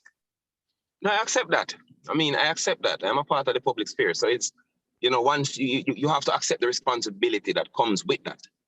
There is a responsibility that comes with being a public figure. Once you sign up for that. Once you go into the arts and you become popular in the arts or whatever, you sign up for that, and you have to be careful how, I say what you're saying, how how you act, or, because you're accountable to a public. You understand what I say? But the fall from grace is a part of the problem. Mhm. You understand? Because Mhm. we live in a society where we're socialized to be perfect. No matter how we say nobody is perfect. Mhm. You understand? Because every time we have a problem with somebody, our imperfections cause it. So we have to go reconcile how, nobody's perfect, but we lose it over imperfections. Yeah, but which is why some people don't accept that characterization of being a role model, because they say, I just living my life and I don't know about anybody emulating me or following in my footsteps. I'm living my life. Parents must take care of, must grow their children. I don't have any role in that. But once you become part and parcel of the public figure thing, there is a structure. There's a way how that works and how you influence others. If you're just by yourself and there's no camera on you and there is nobody making ideas in their head based on who they think you are, then fine. You're there by yourself, that do some little thing when the whole world will see. Mhm. And make an opinion up. So yes, you are a role model, whether you like it or not, or whether you see it the way they are not. Mhm. You are responsible for how you act, because you are now creating ideas in other people's heads. You're popular, whether you like it or not. If you don't want that responsibility, don't bust. Don't go into the public sphere, because once you do, that is the game that you're playing. Yes. Mhm. Yeah. That is the game, whether you like it or not, whether you see it or not. That is what you're doing. Kids look to you. Everybody have an idea of who they think I am, That I never sit down with each of them and tell them who me is. That them can have a long story for you. So them know me more me, to them know me more me, Yes. You understand? This is a game where you play when you choose popularity. So you do have a responsibility. Right. Got you. Thank you. So now, Edward Waite, how do we create better role models for our boys? That's the topic of this panel discussion. What are we doing right, and what do we need to rework or reshape or remodel? So just to add to the discussion, is that our males are looking for persons who they can identify with, yes? And so oftentimes is no longer the person that is well suited or probably wear jacket and tie that they don't think go under depression or go under having thoughts of giving up. They want persons who they say, okay, this is what they're going through and probably this rough life. I need to talk to somebody who they can identify with. And so in the education system now, how do we allow our boys to feel comfortable and to feel able to share and to communicate? It goes beyond the sense of just having a classroom experience. The teachers will have to play a more integral role. And it's not you saying that I am a role model as a teacher. How you communicate with them, how you start your class to say, how are you doing, gentlemen? How was yesterday? How is things going at home? These are the areas that we have to, the attitudes in the classroom. We must work on those. So outside of just the math, the language, and telling them to do this, don't do that, the attitudes, those small values, those core values that were taught when we were younger in our formative years, we do not hold them when we're getting older. And so at that point, when we really need a scaffolding, that is the time where society or our parents would probably let go of our boys, when actually the same amount of energy you placed on them in their formative years, we need to double that effort when they become older. Great. Thank you very much. Professor Charles Grant, in your view, how has the work of scientists and on this International Men's Day, let's say men in science or men of science, influenced, for example, economic growth and development in Jamaica, in a manner of speaking?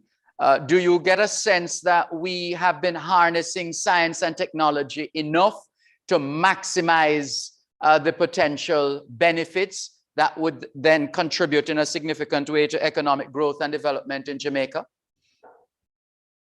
Historically, yes. I think we've made great inroads into agriculture. I heard the Honorable Minister mention TP Lekki earlier. We also had Dr. Phillips with the development of the Autonique. We had a number of our eminent medical persons here today, and Prof. Aiken and so on. So, and as well as in the industry too. My issue is that we're not pushing that envelope as much today. It's something that I think we should really take a look at. I think technology is taken to be a cell phone these days, or just a simple app.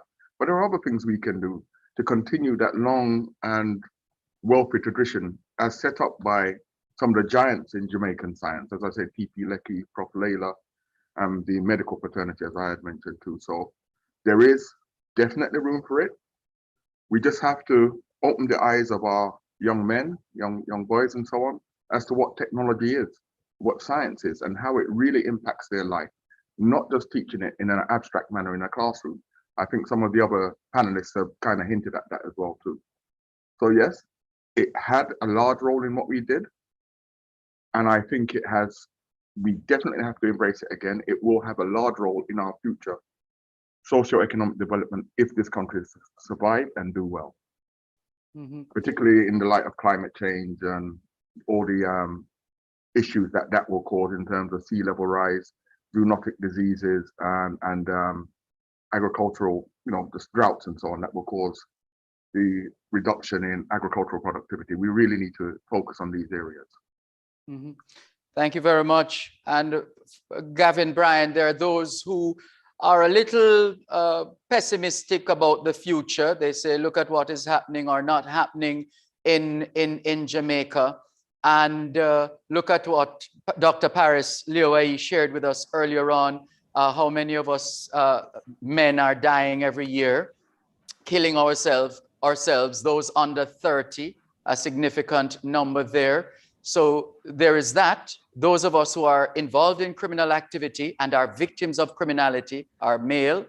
I think it's 80% 89% or so of those who die in road fatalities are males.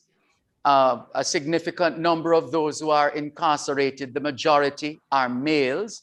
And Ronnie Thwaites used to ask the question on radio, who are our girls going to marry?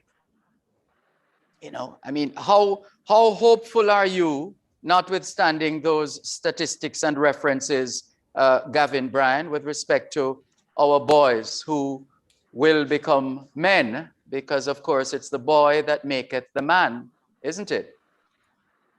Right. Well, let's just say that we, as role models here, and everyone on this forum, have the platform with which to, shape or change that behavior or influence what is happening to our men and the future generations. So in terms of, are we doing enough? Are we going there and meeting these men where they are now and seeing how we can assist? Or are we having the conversations and saying, well, this is a situation you're in now, this is a situation that could possibly happen, or this is a consequence of your actions.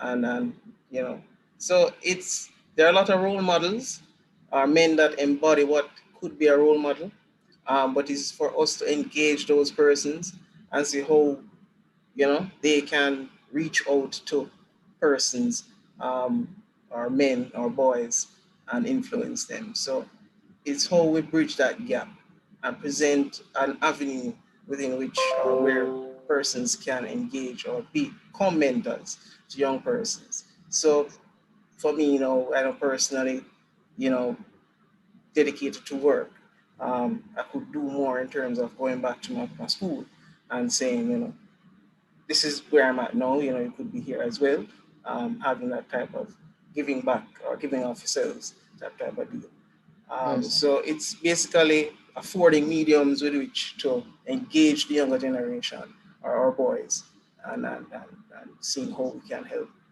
change the trajectory. Yes. And Patrick Gaynor, after all, this event is being hosted by the Scientific Research Council. For those who don't see the science in the arts, I wonder, especially for the youngsters listening and watching, help them to make some connections between the sciences and the arts. for those who think that there's no science in arts, for example? Well, I mean, you know, once there is consciousness, there is science. You know, everything that mankind has ever done, you know, it came off an inspiration, a consciousness that they cannot really adequately put into words.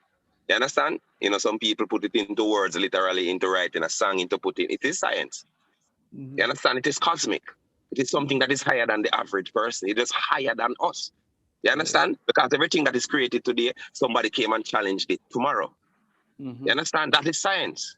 Even before it became official science, and you know, because someone with a PhD didn't say it at that time, and oh, you know, it's not the earth is the center of the thing like Galileo did, and then he dared to go further into his consciousness, and here we are today. It is science. You understand? So science comes from a high source. So regardless of what you think is not science, everything is science. Right. It is objective reality versus subjective reality. That's it. You understand? Yeah. And, Got you. and for me, the solution, you know, if I can, you know, we cannot keep being uncomfortable with the solution. The truth is we are. The solutions to all problems, we're very uncomfortable with them. You know why? Because our outcome is tied to our income. And our income comes mostly from negativity. Mm-hmm. The media sells a narrative that keeps them going, and it's not positive. You understand? So it is deeper than, hey boy, come here and let me teach you how to be a man and say nice things. It's not cool. Every aspect of media that you watch, every movie, the dummy gets the girl.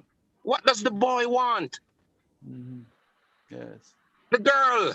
The dummy is the man that is promoted as the man that she should want.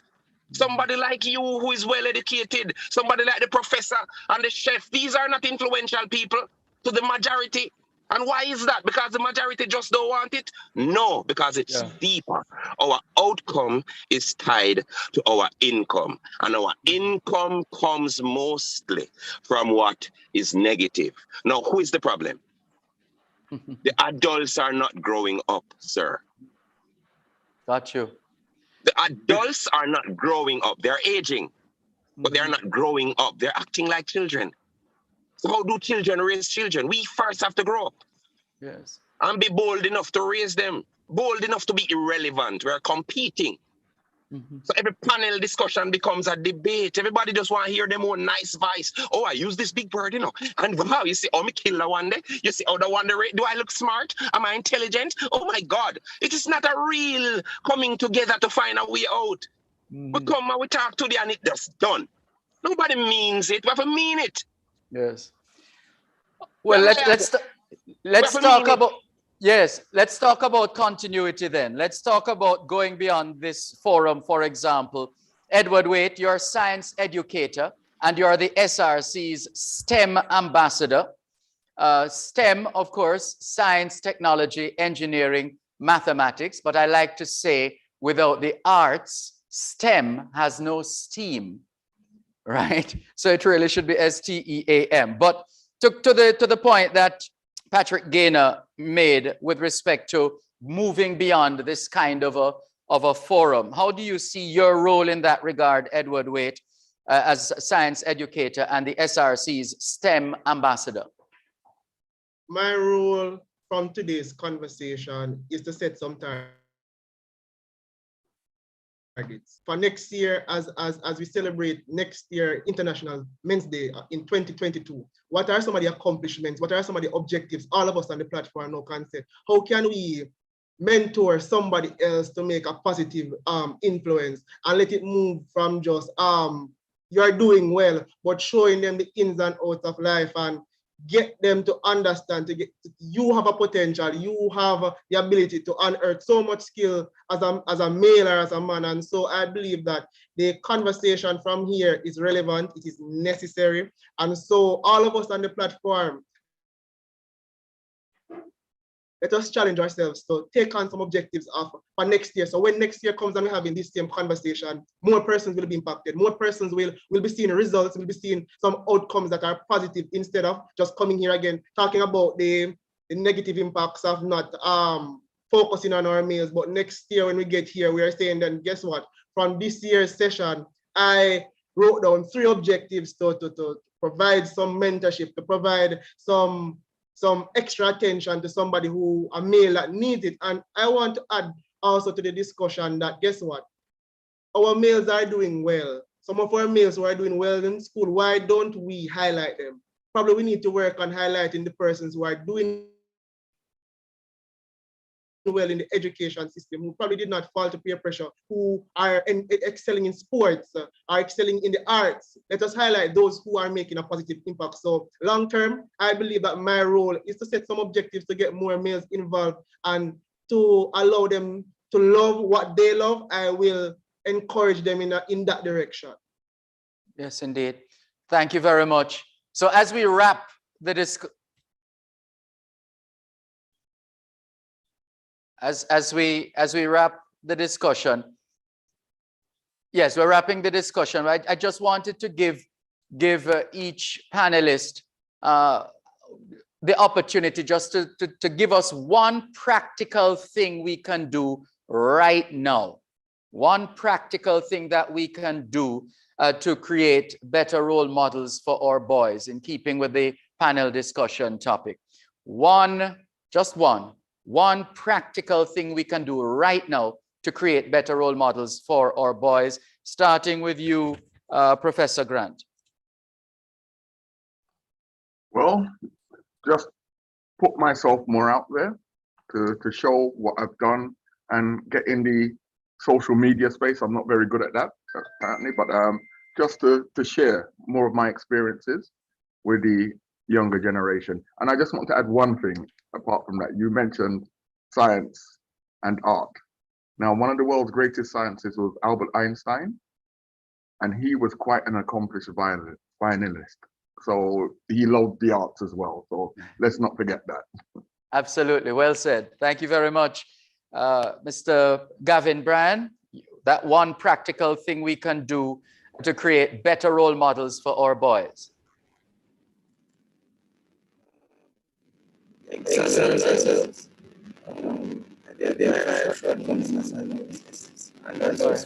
Check your audio. We're hearing doubles. Sorry. Anybody get them? No. Go again. You should examine ourselves. No, all right, just hold on, just go mute and see if you can resolve that behind the scenes in the meantime. We'll come back to you in a little while. So let's go to Patrick Gaynor in the meantime. Last word, Patrick Gaynor. That one practical thing. I mean, we couldn't list everything today, but one practical thing from your perspective that we need to do to create better role models for our boys. Well, a practical thing, would be, getting back to that place where, we had the courage to offend our children into greatness. Offend them into greatness. They don't have your frame of reference. And if you are mature and know more than this 10-year-old, this 12-year-old, then you have to be willing to offend them into greatness. We know in our time where everybody wants to be their children's friend. We're living for the photo op, the little vid that you put on social media. Nobody's raising children. Children are raising children. And that's wrong. Be willing to offend them into greatness, because you have to raise them for a world. Prepare them for a world that you're not gonna always be in. There's a gravestone out there for you someday, sir. Yes, thank you. Thank you very much. Edward Waite, that one practical thing that we can do to create better role models for our boys. That one practical thing is to believe in. Yes, that one practical thing that we can all do is to believe in them. Allow them to take initiative and push them. So when they take the initiative, is not to make mistakes and for us to bash them, but allow them to see that there is a greatness inside of them. Yes, thank you very much. And Gavin Bryan, let's try that connection again. Yes, anyway, don't hear me. Still off. But we try to be impactful. Perhaps turn off the video. All right, go again, because we heard you a little clearer a while ago. Right, just try to be impactful and assist our juniors as best as possible. Durban, may I make a suggestion? Maybe the video could be turned off to improve the bandwidth. All right, try again without the video then, Gavin. No, same problem. So sorry. Perhaps you might have to put it in the chat and we can read your one practical way. I'm not sure why the system decided at this point to do that to you. All right, so just type a few words in the chat so we can get that. Thank you very much though, and thanks to our panelists in this second of two panel discussions. How do we create better role models for our boys? And if there are any questions, please feel free, and we'll be happy to put in one or two questions, although we're just a few minutes over time. And also that poll that we put up earlier on in terms of quality control, so to speak, with respect to this forum. It's on the screen again. And we invite you to participate in the poll on the screen. We also want to give away something else. Yeah, let's do another giveaway. How about that? Question: the most recent conversations in science was held on August 25, 2021. What was the theme? The most recent conversation in science was held on August 25, 2021. What was the theme? That is the question. Once again, the most recent conversations in science was held on August 2021. What was the theme? Type the answer in the chat, please. Type the answer in the chat. The most recent conversations in science was held on August 25, 2021. What was the theme? Hint, hint, you could check the SRC's website. I'm just saying, they have a Facebook page as well. And do we have the answer? All right, Jaden was saying STEM. No, Jaden. No, try again. Try again. So we don't have the most recent conversation in science was August 25, 2021. What was the theme? Agriculture and next gen farming. Somebody says. That's the answer. Congratulations. We have a winner. It was just posted in the chat and the team can check that. Congratulations. Mr. Chin? All right, great. Thank you very much. Congratulations to you. And would you believe it? We are just about out of time for this fourth in the series, Conversations in Science, the virtual series on this International Men's Day. The theme, Men of Science Leading the Way, Creating a Better World for Our Men and Boys. And we thank our panelists in this section, in this panel, Professor Charles Grant, Professor of Applied Nuclear Sciences, Director General, International Center for Environmental and Nuclear Sciences, Mr. Gavin Bryan, Professional Engineer, Mr. Patrick Gaynor, Entertainer and Author, and Mr. Edward Waite, Science Educator and the SRC's STEM Ambassador. So it is time now for us to say thanks. It's time to move the vote of thanks. And the Manager, Acting Information Services Division, SRC, Mrs. C. Marcia Henry, will do the honors right now. Good afternoon, everyone. So you have heard some of the thank yous already, but I really wanted to stress some of the key points that were made in today's truly informative, inspiring, and thought-provoking session. It was it was really delivering what we were expecting. So thank you, Dr. Chara Watson, our Executive Director, for bringing greetings on behalf of the Council to the Honorable Daryl Vaz, Minister of Science, Energy and Technology. We thank you for highlighting the fundamental role of men in our society, leading by example and being positive role models. We are excited to hear that the STNI policy has been approved by Cabinet, and we look forward to the integration of that policy, our science, technology, and innovation in national development. Thank you to our guest speaker, Dr. Paris Liawayi Jr., Chairman of the Scientific Research Council, for inciting thought and action as we address the marginalization of our men and reminding us that men lose when women lose and women lose when men lose.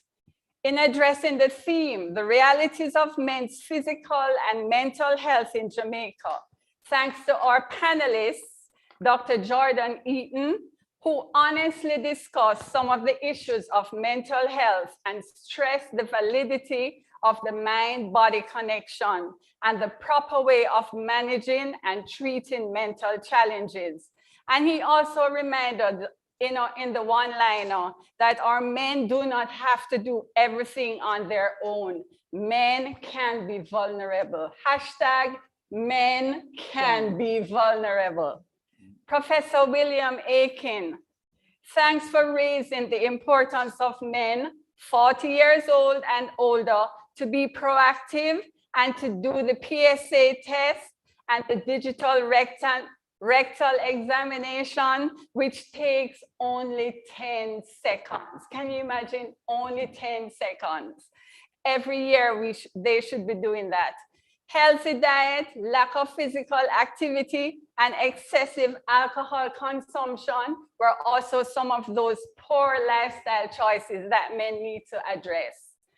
Dr. Romario Simpson, who also spoke to the poor health-seeking behavior of our men who think that they have to talk and encourage our men to focus on proper health-seeking behaviors. This is something I learned today.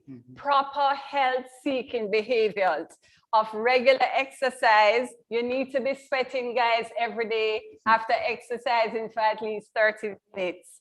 Monitoring blood sugar levels, doing your annual examinations, taking medications as prescribed, and managing our stress.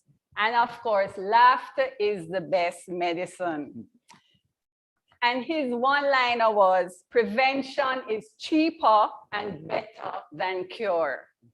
In addressing the theme, creating better role models for our boys, Professor Charles Grant, Mr. Gavin Bryan,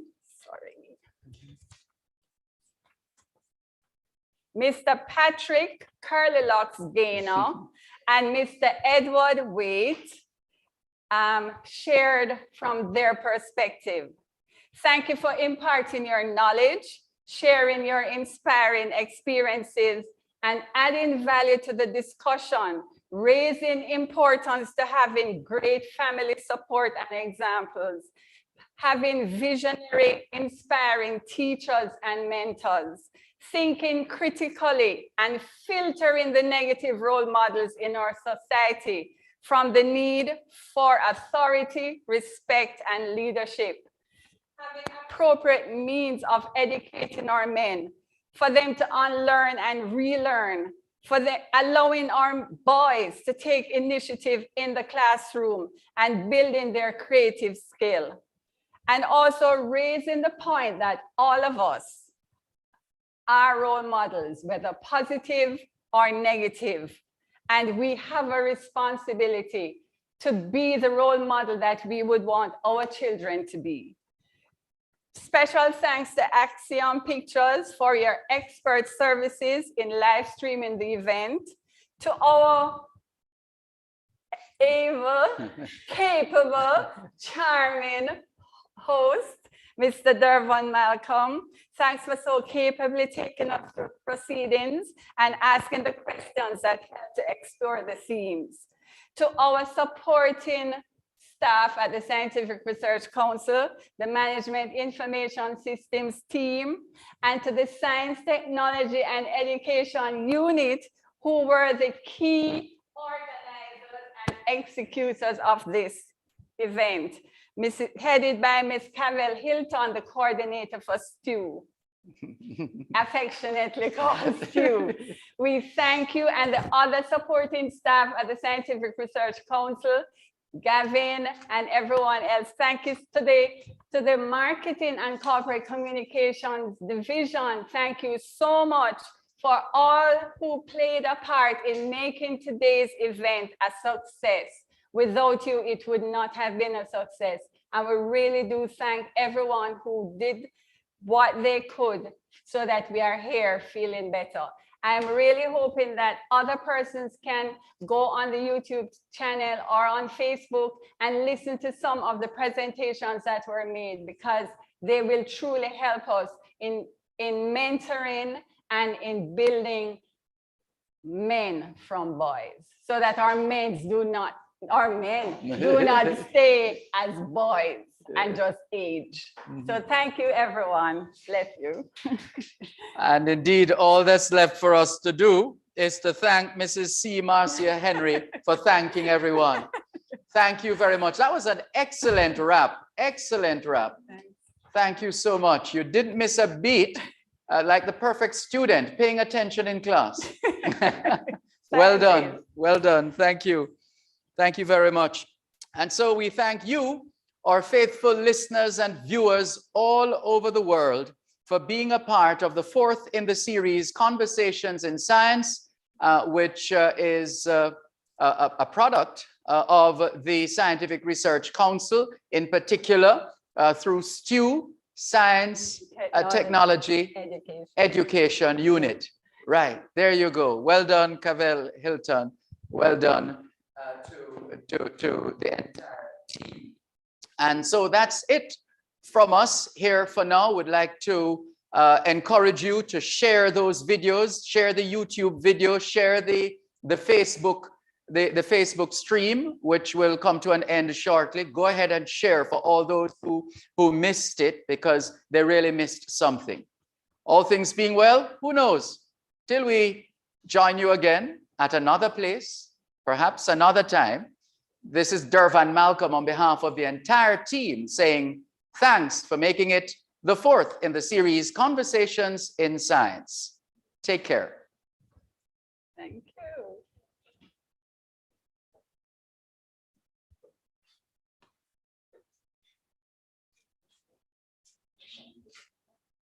Are we off? Still on?